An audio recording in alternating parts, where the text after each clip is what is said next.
Good morning, good afternoon, good evening, wherever you are in the world. I want to take this opportunity to tell you a little bit about my burnout journey. I didn't just get quiet, yeah, I completely disappeared. I hid for like 3 years. And during that time, I barely existed. Now, I'm a certified trauma informed coach and breathwork facilitator, and I'm very proud of it. I paid for those certifications myself, all of these, by downsizing my home. And that for me was one of the biggest commitments I have ever made to this work. The women I work with now, yeah, they're usually mature, often business owners and career women. They are the central engine, the linchpin, the one holding everything together in their business, their family, their life, and they've been doing it for years. They've worried about their people pleasing, about the onset of burnout, and now they don't just worry about it, they kind of feel it coming. They have set incredibly high standards for themselves, especially at work and in their business. But those standards, yeah, they've swallowed their personal lives whole. And one thing I hear most often is, I don't even know who I am anymore. And that was me. Yeah. During the late 90s, early 2000s, in corporate Britain, I was successfully performing roles as a business change consultant. The people I worked with, they were my family. More important than the so-called friends I had, to be honest. They came to both of my weddings. They supported me through the breakdown of my first marriage. And then there was the sudden death of my second husband, and I broke like a twig. Yeah? And when I fell into that deepest, darkest depression, they all disappeared, every single one of them. I can only guess that the depth of that depression was too much for them.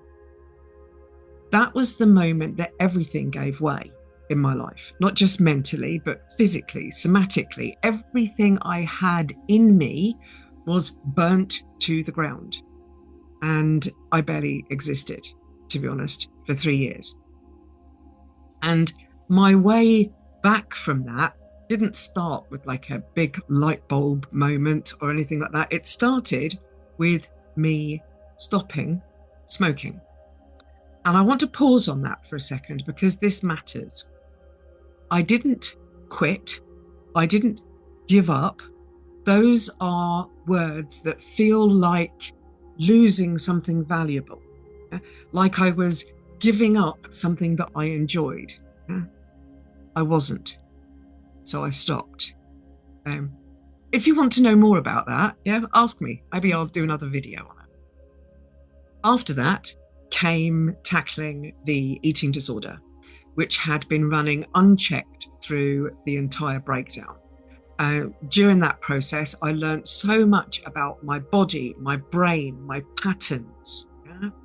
And working with that coach was the first time I'd ever worked with one, a coach, that is. And it was invigorating, inspiring, and truly life changing. At the end of working with her for a year or so, just over a year, she offered me a job. So I then started mentoring other women, women dealing with disordered eating patterns like I had had. Also, unhelpful habits, maladaptive coping mechanisms, and watching them grow back into who they were meant to be before years of conditioning, advertising, expectation had reshaped them, yeah, was truly incredible. After that, I took the time to speak to well over 200 women individually about depression, anxiety, stress, shame, and 93% of them identified as people pleasers. And that's when I knew, yeah, this wasn't random. This was a pattern. So I built a program called the 3Ps system. And at first, the program had a beginning, a middle, and an end. It had modules, it had structures, and then it began to evolve because real life doesn't always happen in order.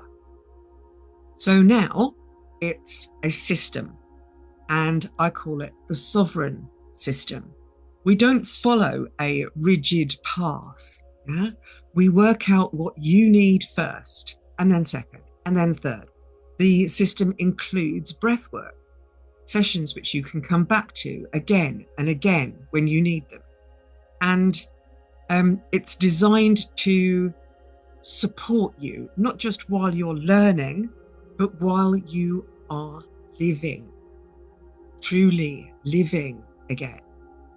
There are a few things that I know now for certain. I was never broken, is the big one. And neither are you, by the way. Resilience is not something you either have or don't. It's a muscle. It's a muscle that can be trained and can be strengthened. Hope. Hope is everything. Hope is fed by gratitude. And when you have hope, you take action. And when you move with this kind of motivated, self-motivated action, things change. Because what you don't change, you choose. And choice is also another hill I will die on. I am completely clear now that my life is my responsibility, no one else's. There's no one else to blame for my behavior or my choices. It's all down to me. And I now choose how I show up. Purple hair, blue hair, whatever feels right. Because I don't just take care of my body or my mind. I take care of myself, my awareness, who I actually am. I also look after my mum and Buddy, the rescue dog. I am somewhat physically disabled, so I do have limitations, but I also have hobbies. I love things like jigsaw puzzles, counted cross stitch, all sorts of different yarn work, everything from knitting to embroidery. I've even tried crochet, right, which is harder than it looks. So if you want to know more about me, ask. If you want to join my mailing list, the link will be around here somewhere. If you want to talk, I offer what I call coffee calls. They're free. You can bring your coffee and I will bring mine, because coffee is one joy that I have decided I am absolutely keeping. I've tried to give it up a few times and have decided that it is staying. I hope that this has helped you understand who I am and why I do this. And I hope to see you over coffee sometime. Bye for now.